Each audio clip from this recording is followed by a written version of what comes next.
I'm just going to take a moment here and start our recording. And as I mentioned, if at any point you do have any questions, this is also meant to be a discussion. So certainly feel free to type in the chat box, or you can unmute yourself and go ahead and ask the question, because it definitely is something that helps to enrich this experience. And if you have a question, I'm sure someone else does too. And Christine mentions that she's from New Hampshire, the Lion Club's 4-H club. So welcome. All right, so I will go ahead and get started. And let me just toggle through here and move some chat boxes. But I wanted to begin by saying that public speaking and communications in 4-H, I really like to call it 4-H's best kept secret. So many times when I am in the grocery store after a 4-H event and I'm wearing my 4-H sweatshirt, or I stop to get gas, or I'm at the county fair, someone will inevitably stop me and say, hey, I was in 4-H, and they'll share a memory. And then many times part of their story is, yeah, that's where I learned how to communicate with others and get in front of a crowd and do public speaking. And I always love hearing those stories. And I think it's one of those things when people think of 4-H, they think of, many things. They think of livestock, they think of sewing and cooking and that project-based hands-on experience that we love to expose youth to. But in addition, public speaking, and the first time that maybe a youth has gotten in front of a club and led a club meeting, or participating in a regional or state day, as we'll talk a lot about tonight, was a pivotal experience for them and really gave them a soft landing into getting comfortable and gaining the confidence to speak in public, and then take that skill into their careers, maybe holding a local office or engaging in their town meeting. Their first foray into Robert's Rules of Order or parliamentary procedure isn't so frightening. So it's just really nice to hear those stories, and I think it's something that we should continue to cultivate among our 4-Hers. So with that being said, I just wanted to mention some of the other opportunities where 4-Hers may encounter chances to practice public speaking. So certainly holding club office or leading meetings. I know many clubs don't strictly necessarily vote in leaders or officers for their clubs, but rather they alternate so that each meeting a different member can try calling a meeting to order or leading a vote on something that they're discussing. There's also, of course, participating in regional contests, state day, and Eastern states. So that'll be the bulk of what we talk about tonight as we get ready for our regional days and state day. And then many of our livestock communication contests offer a wonderful chance for youth to practice public speaking and communication skills through their passion. So in Vermont, we have a horse communications contest, but I also like to point out oral reasons at judging. So that's both in the horse world and dairy. I know that some of the other projects like sheep and poultry may have shows where the judge will, come over to youth and they're standing in front of a crowd and they have to talk about their animal and kind of the assets or the points that they want to pick out to the judge, or facts about their animal, data of when they were born or bred, things like that. So we definitely want to be aware of all of those many steps that youth can take in 4-H. And I also wanted to personally plug that coming up on January 28th, 29th, and 30th, we will be at the Vermont Farm Show. And when I say we, that'll be 4-H and UVM Extension will have a table. And I did just send out a flyer where youth can come and pick a slot. It is during the school day. However, we, if a student has flexibility in their personal learning plan, we are happy as UVM Extension 4-H to offer evidence of their learning and public speaking skills, but the youth can sign up for a shift and help to represent 4-H to the public, where they will pitch a factoid or something about their project that they want to share with people walking by, and then engage them in a conversation about 4-H to help spread awareness and help us do outreach. And that will be alongside UVM Extension staff, and very much so myself and then other 4-H educators. So keep your eyes open for that. If you have questions about it, feel free to let me know.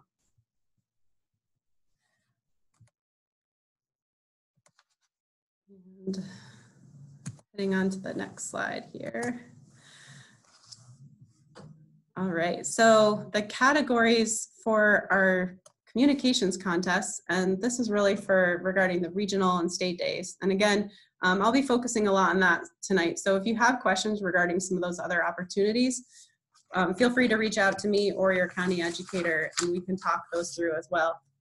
But you'll see a comprehensive list here of the different exhibit categories that we offer at the state day level.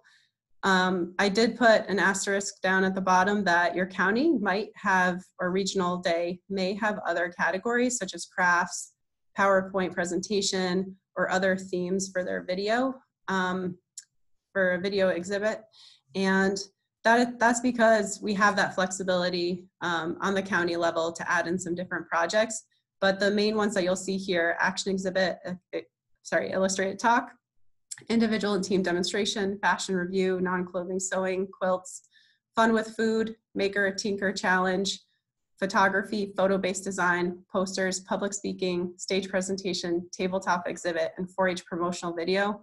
All of those are offered at the state level. And for those of you who are on the phone and can't see these, I will be following up with a link to the PowerPoint slides if you didn't bring those up beforehand, so you'll be able to see some of the images from tonight, as some of this is a little bit visually based. And I just want to see, at this point, does anyone have any questions?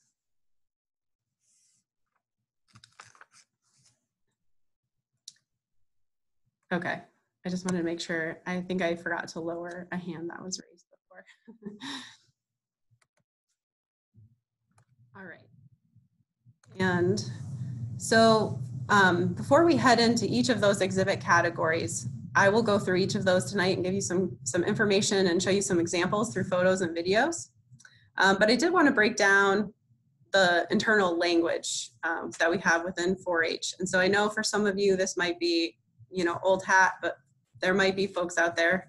In 4-H, sometimes we have a lot of language and terms, and we don't always break it down for people. So our regional contests are typically, most at this point in the state, are combined with at least 2 counties, which is why we call them regional day versus county day. And then some of the contests at the regional level actually participate as regions, which are broken down here. So Northeast, Central, Northwest, and then Southern.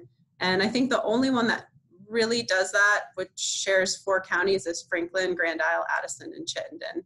And then we see Essex, Orleans, Caledonia, and Lamoille have their own day, and then Washington and Orange have their own event. And then in the South, we see Windham and Windsor counties combined, and then Bennington and Rutland. And the regions are used to determine quotas for how many exhibits can continue on to state day from regional day. I included the link for you so that you can go to that link and see what those breakdowns are. At the end, if we have time, I'd love to just show you a quick snapshot of that website. At this point in time, there's really no need to get too bogged down with what those quotas are. For tonight, I just want to introduce the different exhibit areas and then get you thinking about how you can get youth involved. And then later on, as you progress through your regional day, then you can start to focus more on how many can move forward from the top placing and then onward to state day. But at this point, it's better not to get too overwhelmed. All right, so I thought we would start off tonight talking about action exhibits. And I had put these in alphabetical order, but I love that action exhibit is first, because the action exhibit to me is really the gateway to public speaking. And I say that because it's essentially a demonstration. So youth can pick a topic. We've seen lots of slime, things like that in recent years, which are, of course, hands-on and fun ones to demonstrate to the public. But the reason why it's a gateway is because youth can participate in public speaking as a group with their peers. So they're not, singled out and on their own.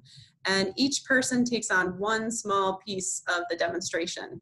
And so the first person will start speaking and maybe outline what the ingredients to making slime are.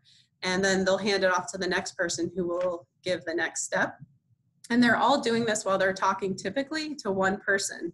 So as you can see in this flower power photo, you have one observer moving through, talking to each of the children, and they're moving through it in a sequence. So it really introduces that idea of public speaking through learning what your part is, making direct eye contact, having good posture, knowing your subject matter, but it's very tangible, and it's also easily broken down, as in the youth doesn't feel like they have this burden on their shoulders of having to learn every single step and say it all at one time.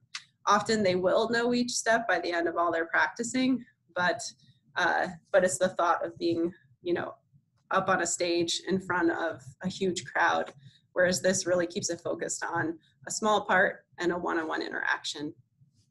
So I thought that I would show a video of one of these action exhibits in action, and you will have to forgive the sound quality. It was taken on my iPhone, and this was actually taken at Eastern States, in which case you will hear a lot of background information, background noise, as the 4-Hers are in a big building. There's lots going on. There's stage presentations going on at the same time at Eastern States, which is a little bit different than at a regional day. But without further ado, we have the Caspian Critters here, and they will walk us through their action exhibit. Oops, sorry about that. Lost my cursor. You're good when you're ready. We are the Caspian Critters 4-H Club in Greensboro, Vermont. I'm Lauren. I'm Ryan. Would you like to learn how to make Christmas chicken treats? Of course. First, lightly coat a 7 by 11 inch pan with cooking spray. Next, mix 2 cups of puffed rice cereal, 1 cup of cracked corn, and 1 cup of sunflower seeds. That's what it looks like. Then in a separate bowl, whisk together half a cup of water, 3/4 cup of flour, 1 pack of unflavored gelatin, and 3 tablespoons of honey. That's what it looks like. Now add the dry ingredients with the wet ingredients and mix with your hands in this layers. Then evenly spread out in a pan, let it dry overnight, cut it into 4 equal pieces, and it fits in soup.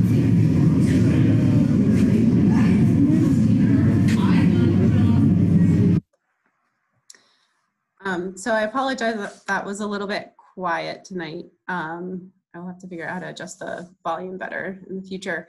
But you can see in that great visual just that youth have props on the table. They walk through in sequence. In the case of Eastern States, there were 2 youth at the table, and they were taking shifts between the different steps. At regional day and state day, that's a little bit different because there's usually at least 4 youth who are going through the action exhibit, but at Eastern States we require the 4, so that way they can take shifts in teams, so that way it's a long day and so that way the youth don't burn out. But I thought this was a great representation just so that you could see kind of the props, the step-by-step. Like I said, feel free to jump in if you have any questions about any of these exhibits, but I'll keep moving since there's quite a few of them. The next one is Fun with Food, and Fun with Food is a new category that we added last year. We had one brave soul decide to do Fun with Food, and the theme this year is delicious and nutritious desserts. And what we really wanted to do is springboard off of the enthusiasm that we see from a lot of clubs that take on cooking projects or engage in some type of cooking activity, even if they might be shooting sports or a dairy club or a horse club. And we also thought that we would incorporate different components of things like planning, learning nutritional value of the item that you're cooking, and also learning how much it costs to cook something, and breaking down the price for the observer or the audience. So Fun with Food is similar to, it's kind of part action exhibit, maybe part tabletop. maybe leaning a little bit more towards the tabletop side of things, but it includes a plated example of the recipe. It does not include samples for the public. So youth do not need to feed all the people at their regional day. I like to be really clear about that because that could quickly become a hardship and difficult. They include a recipe card that can be taken home. So similar to action exhibits often have a sheet. As you saw in the last example, they had a recipe card for the chicken treats that people could take home, the nutritional value of the items that were cooked, the cost of the ingredients, and we also encourage the youth to include at least one locally featured ingredient. And if you can specify where that local ingredient comes from, then that's great.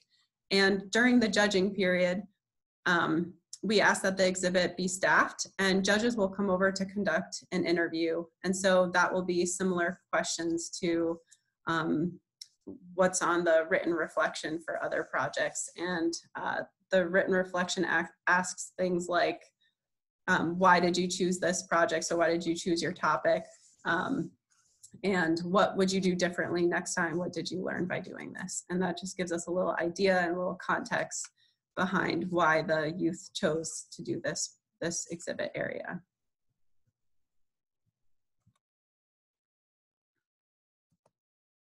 All right, and I am striking out with these transitions here to keep my cursor on the slide.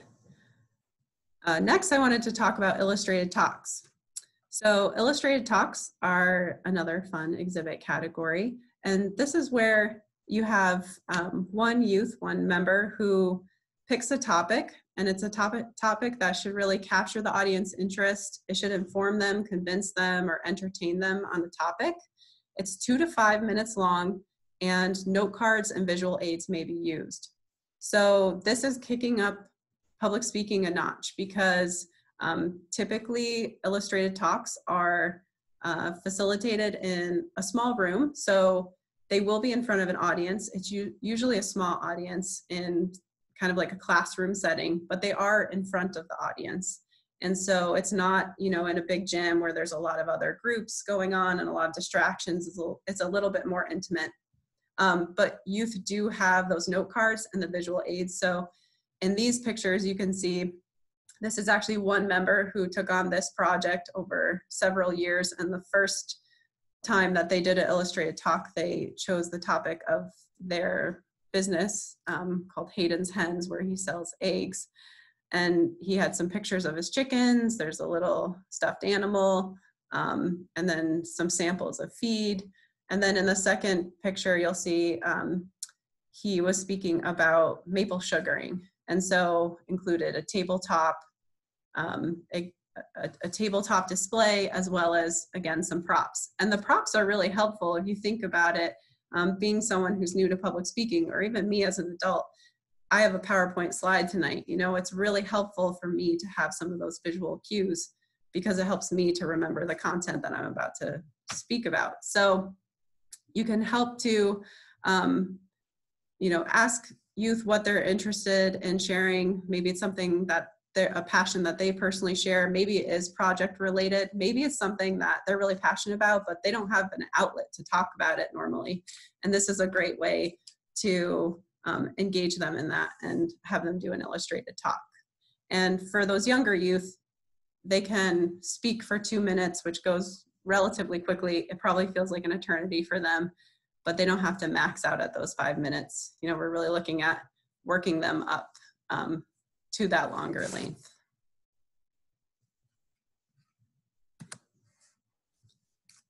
All right, so individual and team demonstrations.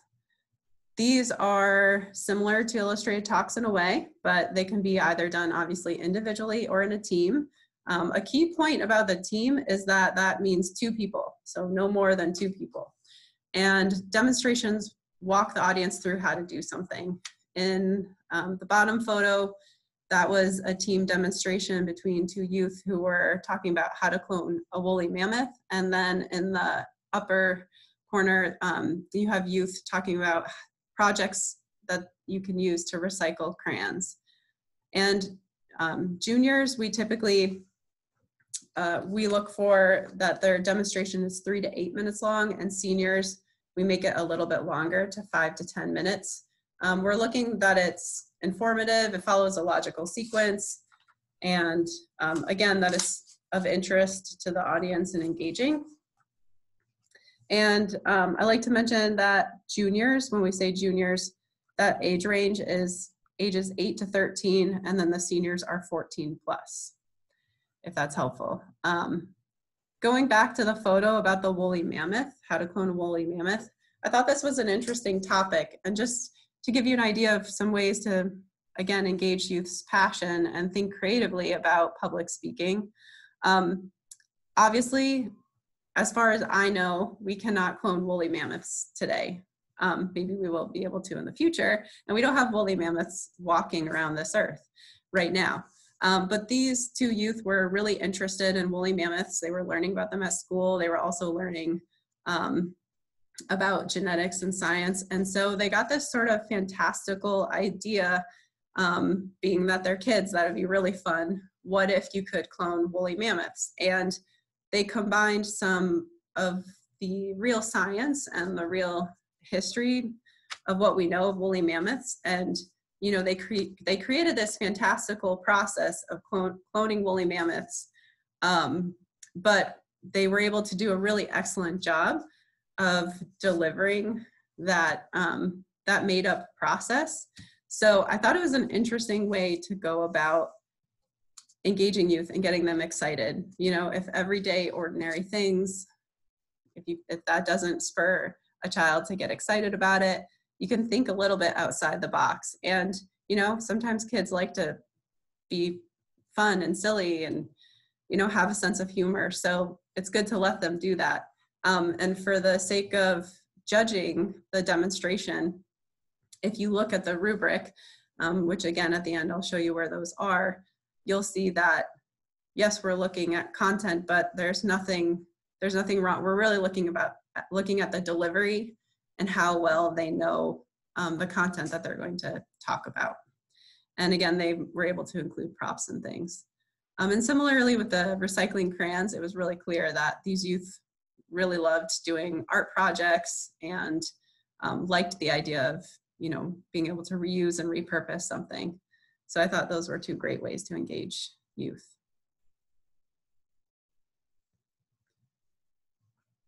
All right, I'll head on to the next slide. Unless anyone has any questions, feel free to let me know. Okay, so fashion review and smart shopper. These are two really fun categories. Definitely take some confidence and some boldness. I'd like to mention that fashion review doesn't require that a youth be in a sewing project for them to partake. So many of the youth who do partake in it are in the sewing project. However, we ask that for the fashion review, we're looking for garments that are made from a commercial pattern and that they are made in the current 4-H year. So starting October 1st, 2019, heading into 2020. And the youth will be judged by the garment, both off the model and then on the model. So someone will take a look at, you know, the seams and the workmanship and quality based on age and experience of the sewer. And then they'll also take a look at when the model comes and walks down, what is our runway on the stage, and see how it, you know, how it fits and presents. And then also just based on the confidence of the 4-H'er walking with that outfit. A new category for this year, which I'm very excited about, this category is called Smart Shopper, and it has been pilot tested in Orleans and Essex, and I believe Lamoille and Caledonia counties. So I've worked with the educators there. But this challenges a 4-H'er to create an outfit or complement an item of clothing as purchased from a thrift store. And we set a budget of less than $25. So there's a lot of financial planning in this, thinking about how you can be thrifty, repurposing items, keeping them out of the waste stream. And then all of these items, the youth do walk in the fashion review as well. So you can see, the young woman who has the cowboy hat on and the plaid shirt, I believe that was a smart shopper that we had walk, as well as in the bottom photo with the New England banner. The two young women on the left were both smart shopper as well, I believe. And so with smart shopper on the website, we give an outline of this new category, and it also includes information with prompts. So the prompts are to help spur some imagination for the 4-H'er. Maybe they have an interview coming up that they would like to dress for. Perhaps they have a school dance, or I think that there's a costume one, so either for Halloween or if they're in a play coming up. So if you're looking for some ideas to kind of help to guide your outing, if you're thinking about doing this with your club, that form has some ideas there for you.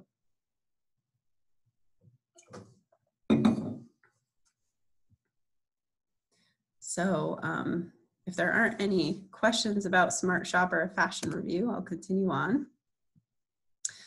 Similar to Fashion Review is non-clothing sewing and quilts.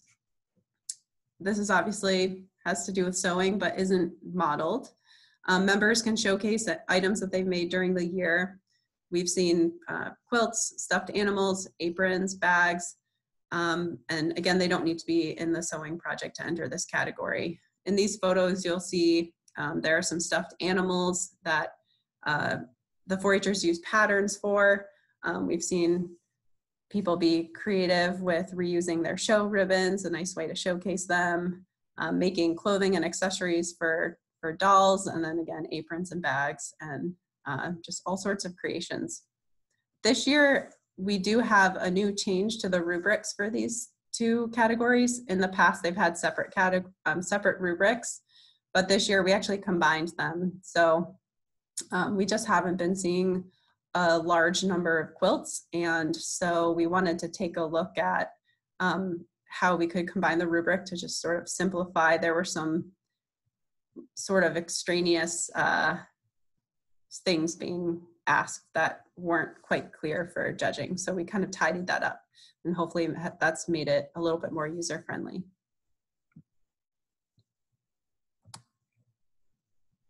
All right, so Maker Tinker Challenge. We often get a lot of questions about this. What the heck is Maker Tinker?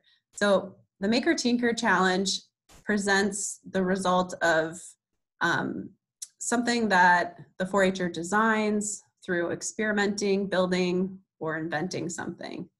And it can solve a problem, it can create something new, or it can just be fantastical in nature.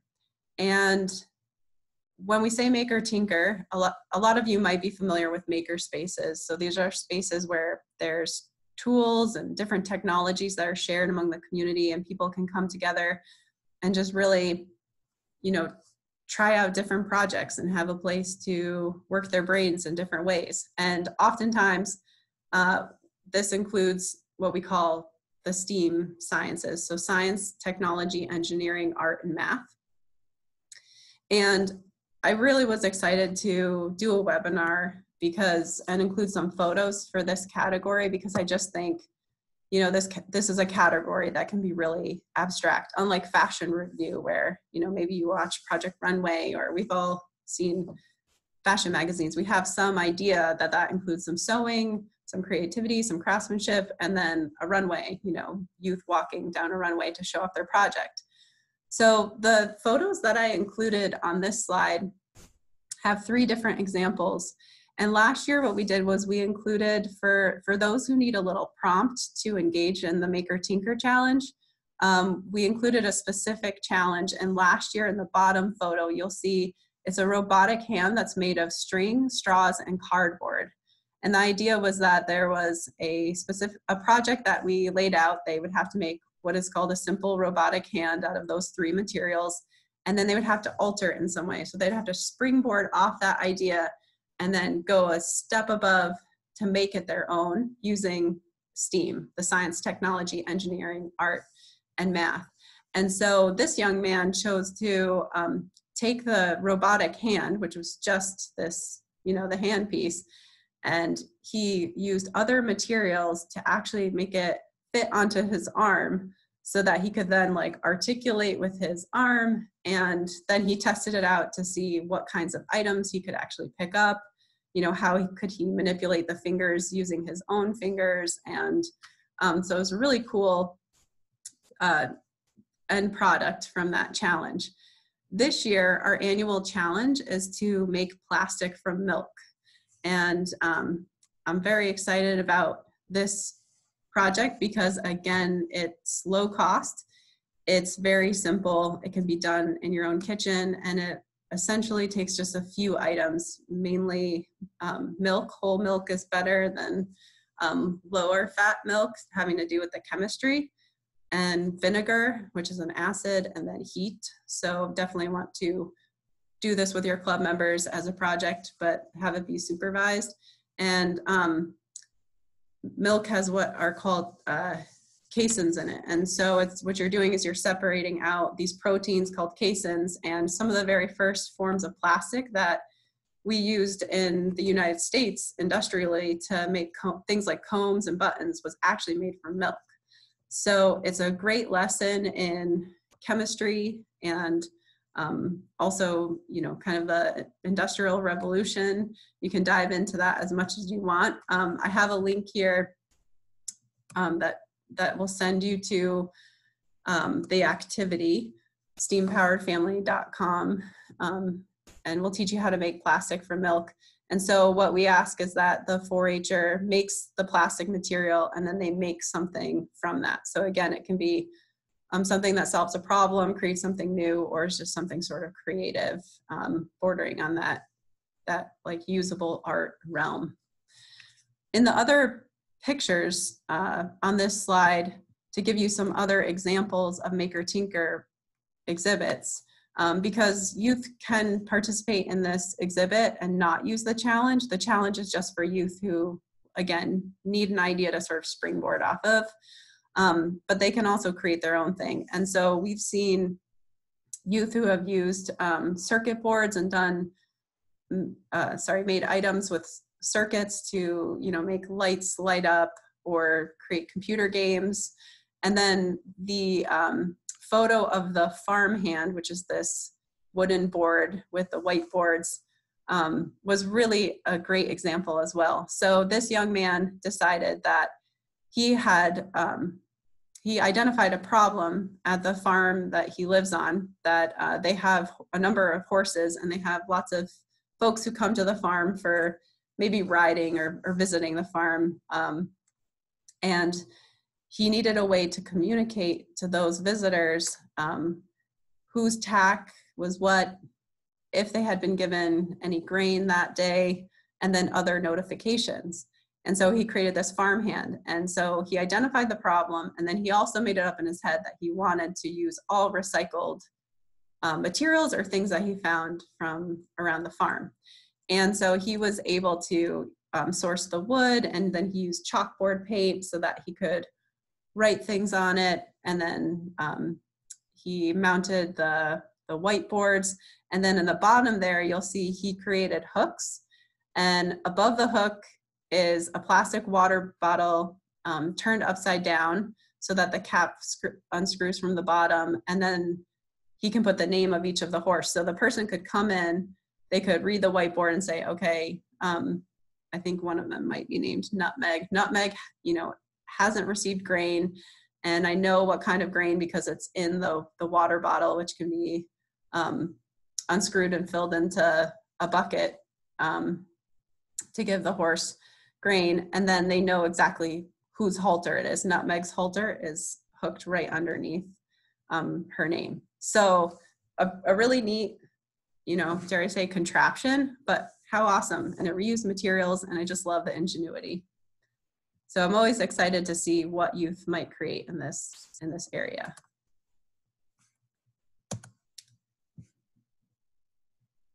All right. So the next exhibit is one that you might all be familiar with. It's posters.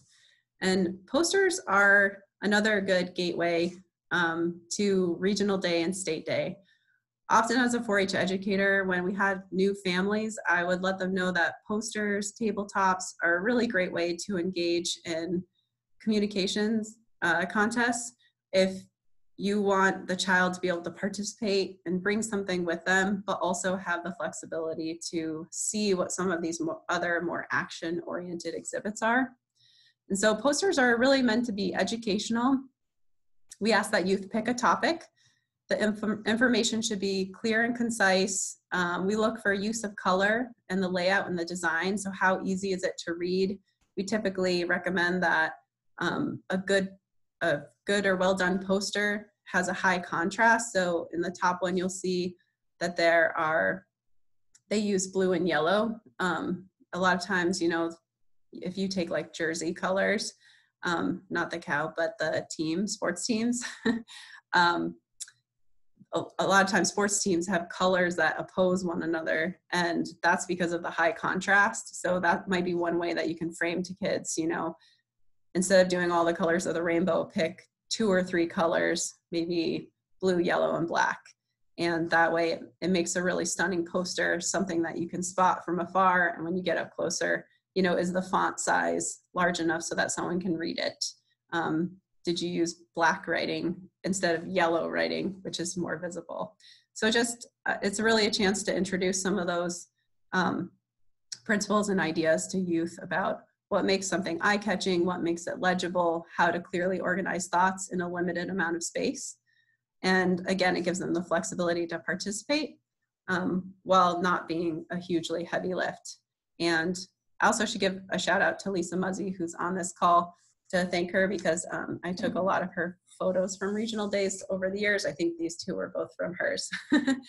And I also wanted to show just, this is a popular topic that we often see for posters, using horse tails and ribbons to tell different, you know, messages if this horse kicks or whatnot.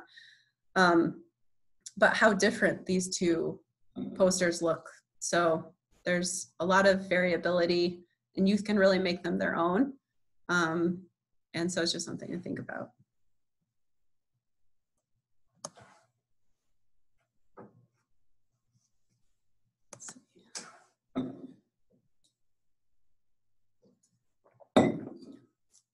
So photography and photo-based design, I would also put in that category of being great entryways to State Day and Regional Day. We have 2 categories. So traditional photography is what we mean by photography. And then photo-based design takes a regular photograph and manipulates it using at least 2 different techniques. Nowadays, you know, between smartphones and computers, there are so many free technologies that you can either upload your photo and work on the internet, or use something like, you know, one of the Adobe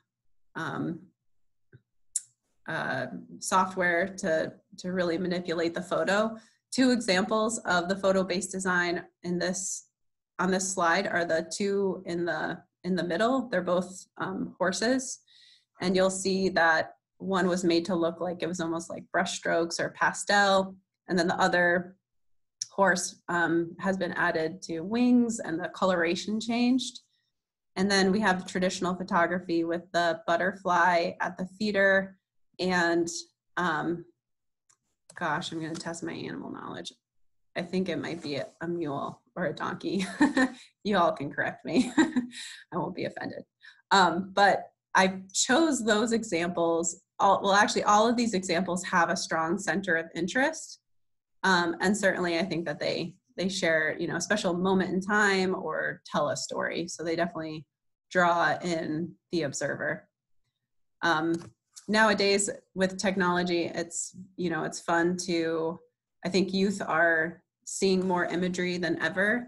And so really guiding them in a project where they can learn to be their own creator of imagery instead of always consuming it can be a powerful project, and something that you might want to consider at the club level.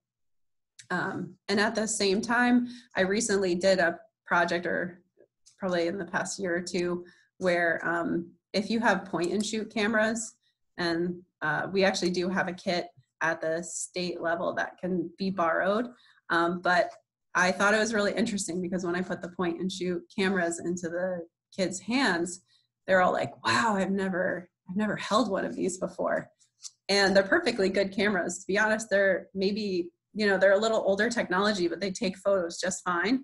But I thought it was really interesting that many of them, these were 3rd through 5th graders, many of them either have smartphones or are very well versed in smartphones, but had never held another kind of camera before. So if you have an opportunity to do a little outing and, go somewhere and see what youth can take, what images they can take of their world, that might be, it might be a cool activity, and then let them know that they can even take them on to showing them to a public audience at their regional day.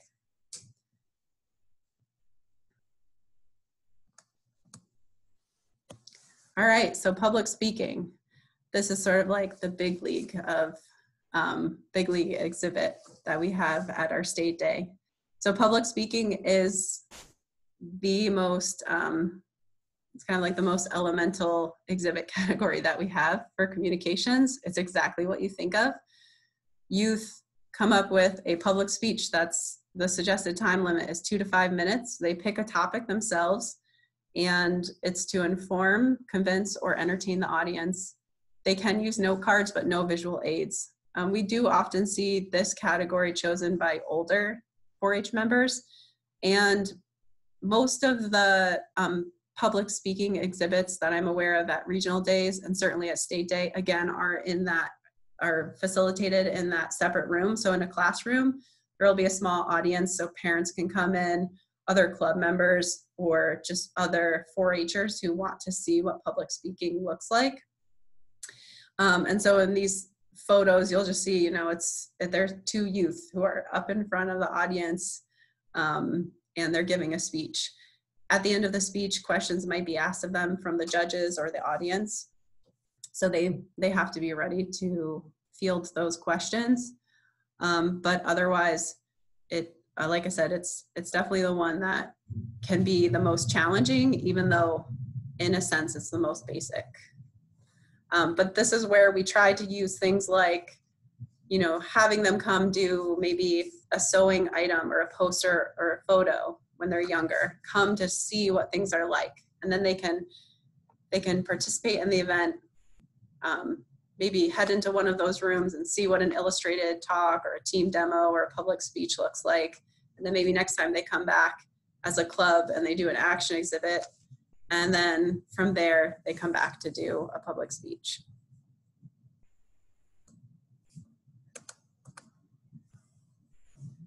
And stage presentations. Stage presentations is one of our most popular categories. Stage presentations can be performed either as an individual or in a group. They should be active, high energy, and last between 3 and 10 minutes. That's quite a variance, but we like to see at least 3 minutes, so that way they're fairly substantial, and especially as we move on to Eastern States and State Day. And we see things like singing, playing instruments, skits, and dancing. Here in the bottom, we have youth who are doing a choreographed jump roping routine. In the top corner, there was a family that had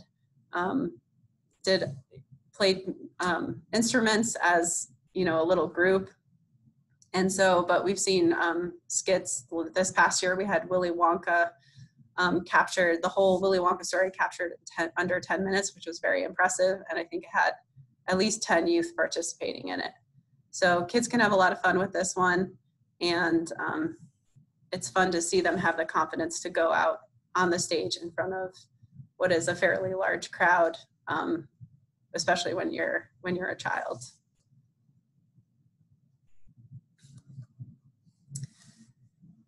Next, we have tabletop exhibits. So tabletop exhibits are a combination of a trifold display and also items or props that help to color in additional details about the topic. And they use a combination of words, pictures, and objects to give information. And similar to posters, we are looking for a font size that's easy to read, again, props, and then also use of color. So like the Just Kidding tabletop that you see there, again, has that high contrast color. So the yellow against the black with some blue for additional highlighting of the text. And in front of the tabletop, they have a kidding kit with additional materials so we can see what is needed when, I believe it's kidding a goat. And 4-Hers bring their own table coverings. We give them the table, but they need to bring everything to make their tabletop look as nice and neat as possible. This tends to be one of our most popular exhibits as well. We see many, many exhibits in this category.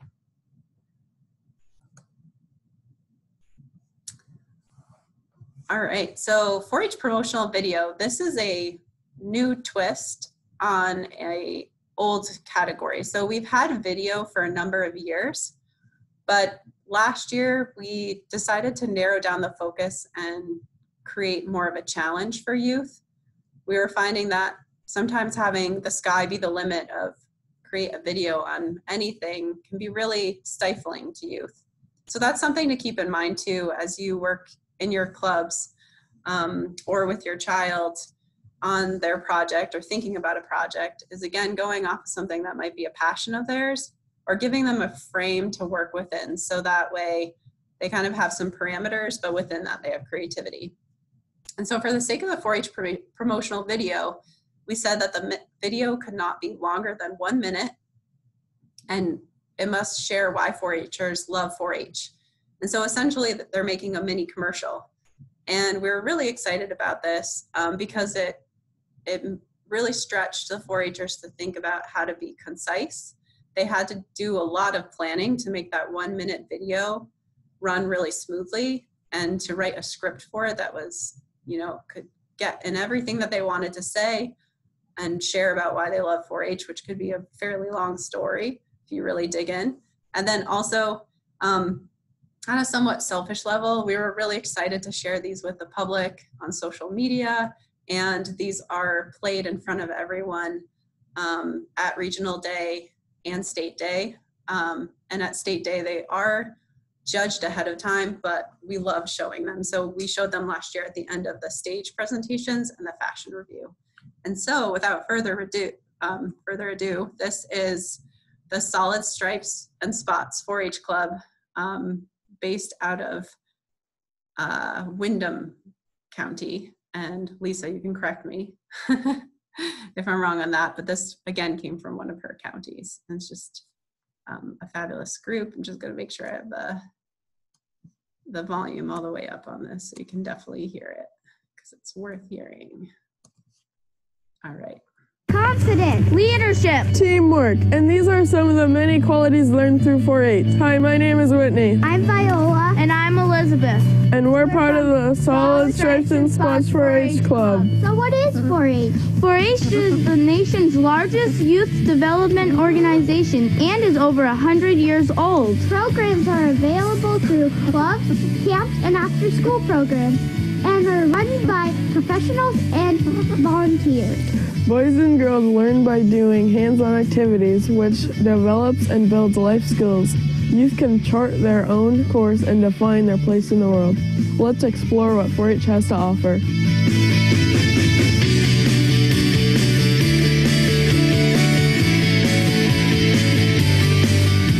4-H is open to everyone. Join 4-H and get involved today. What are you waiting for? Learn more by visiting the UVM 4-H program website. Excellent. So that was just a great example of 4-H promotional video. We had 3 entries last year, and they were just all really inspiring and fantastic. So if you're looking for a fun club or group project, I highly recommend the 4-H promotional video. So those are all of our main categories that you will see at State Day that youth can participate in. Again, there might be more specific regional categories. Feel free to check in with your educator. I know this is around the time of year that they start sending their packets out. So keep your eyes open for things like that as well. And with that being said, State Day has a new date. So this year we have moved it from May. We're trying something different. I know change can be hard, but we're trying April 25th, 2020 at Berry Auditorium. After surveying families the past 2 years, we just want to try to see if this date frees up some more participation for folks. So please mark that on your calendar as you're headed into your regional day and thinking onward to State Day. And I did want to just, as we near the end of this webinar, talk a little bit about the Big E at the Eastern States Exposition. And so in 4-H, what we are really proud of is our ability to scaffold experiences for youth. So again, from that club level to maybe public speaking and communication at the regional day to State Day, youth also have the ability to go onward to what we call the Big E. And as I mentioned earlier, I know a lot of times in 4-H we have language and everyone assumes everyone knows what it is, what the heck we're talking about. But some context for the Big E is that if it first began in 1917, and it's located, the Eastern States Exposition is located in West Springfield, Massachusetts. And it really started to represent agriculture and industry among 6 of the New England states. And it operates every September through October. And this year's coming dates are September 18th through October 4th. And so 2 of those days each year are called Vermont Days. And our days this year are September 20th and 21st. And so youth who are selected from State Day will be able to continue on in things like stage presentations, smart shopper, fashion review, action exhibits, and new last year we let some tabletops and illustrated talks come down as well. And so it's another chance for youth to speak to the general public. We have a building that's called the New England Center that we're able to set up in. And youth stay overnight in the dorms with chaperones attending alongside them. They also have some free time to explore the fair. There's a parade. It's, I think last year, at Eastern States Exposition, they had the largest number ever of fair goers. So it's essentially a huge fair, multi-state effort. It's a lot of fun for the kids. And again, it's just another chance for them to do public speaking. And it's really a reward for making it through all of those layers from the club level through regional, through State Day to Eastern States. At that point, it's kind of like they're the cream of the crop. They are the exhibits we're most excited to share. And so it's their reward for getting to do something exciting and go represent the state of Vermont to, you know, pretty much a regional, if not national crowd. People come from all over to go to the Big E. So it's something we're really excited to do. And we've also been doing this a while, of participating. I don't know how many years we've been participating in this, but we're also looking at new ways and new categories to bring down to keep it fresh and exciting for everybody.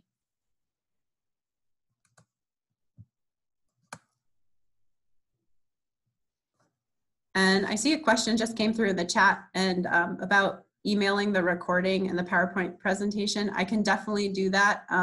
This is the 3rd webinar that I've given on this topic, and I will be taking the best one and posting that to the website. So definitely, I definitely want to have this as something that you can refer to. So it is 6:55, we're getting close, but I just have a few more items to go over. And earlier I had mentioned that there were quotas for projects, and regarding how many projects go on from State Day to the Big E, this slide just outlines that, but we take up to 3 tabletops. And again, that's new this year, but the tabletops will be modified to form a short presentation. Illustrated talks and team demonstrations, we can take up to 6 selected with 2 alternatives.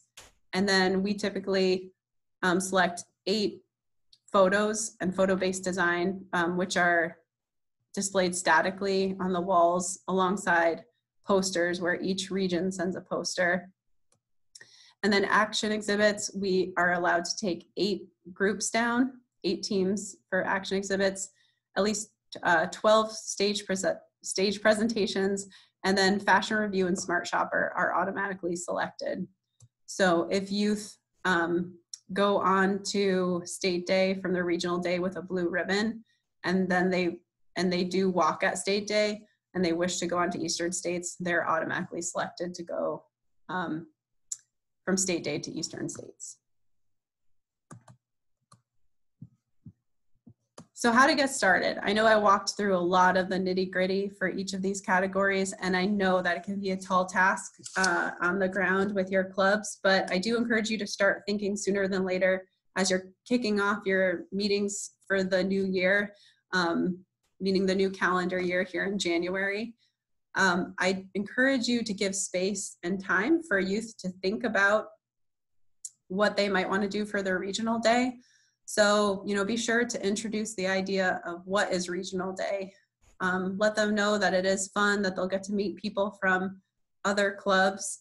And I encourage you to set aside time at the club meeting for some brainstorming. If you have some parents who are willing, maybe break out in small groups and lead some discussions of what's something you're interested in, what is something that you would like to share with others, either about your 4-H project or some other interest you have, and then introduce some of the different exhibits. And if you have a club or a 4-H'er that you don't have to necessarily say like, here are all 15 projects, choose one, but you could always pick 3 to 5 and really explain those that you think might be appropriate for their age and where they're at with their projects, and help guide them a little bit. So that way the task or order doesn't seem too huge. And then hosting a separate dedicated meeting to developing or practicing the communication exhibits is really helpful. So if you choose posters or tabletops, or you want to make a promotional video, set aside time for youth to be able to actually plan that out, practice it, just, do some trial and error surrounding it.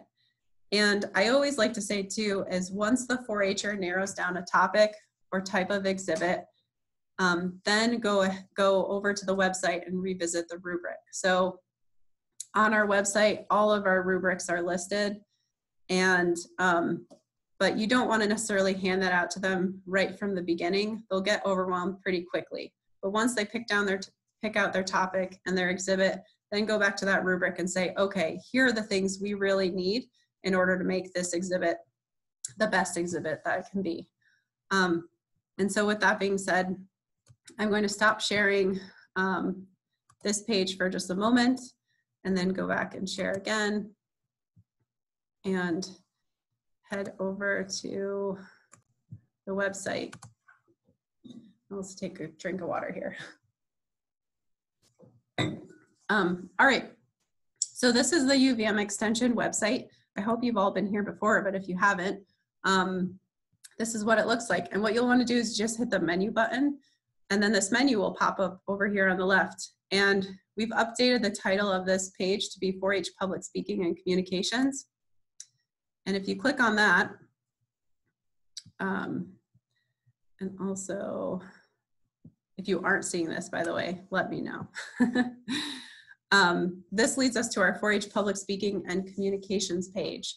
So on this page, there's some information, much of which I've shared with you tonight, but then also you can see a rundown of the schedule of State Day.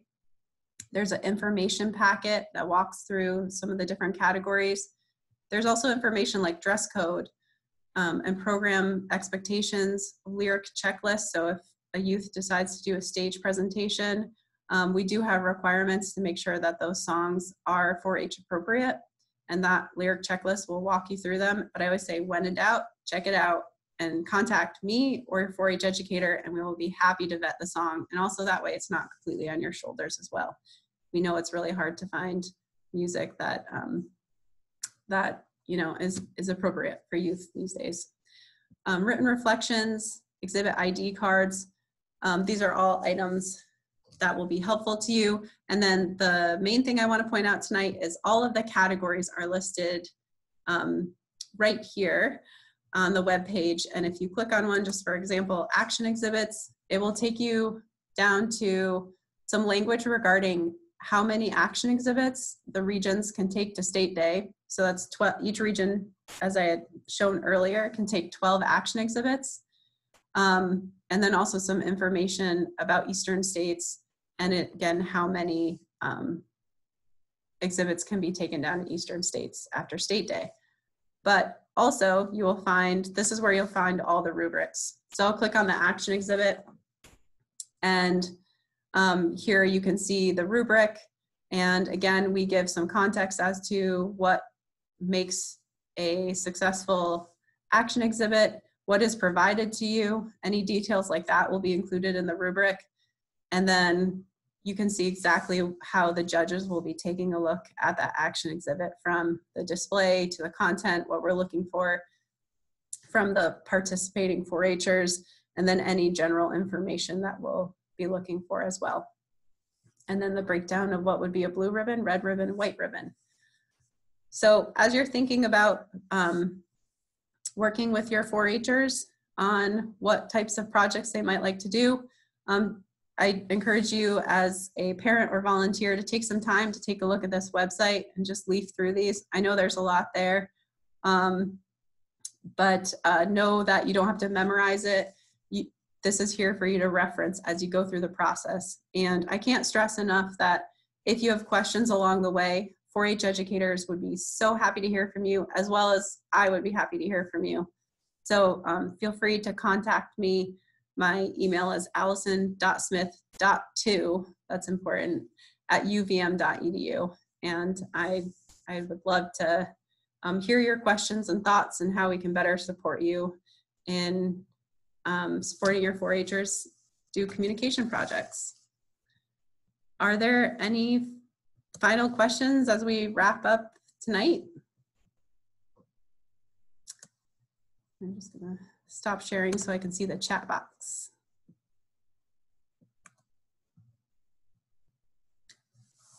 And again, I will be posting the recording of this webinar this evening, and we'll send the link around to all 4-H families and volunteers so that they can access it.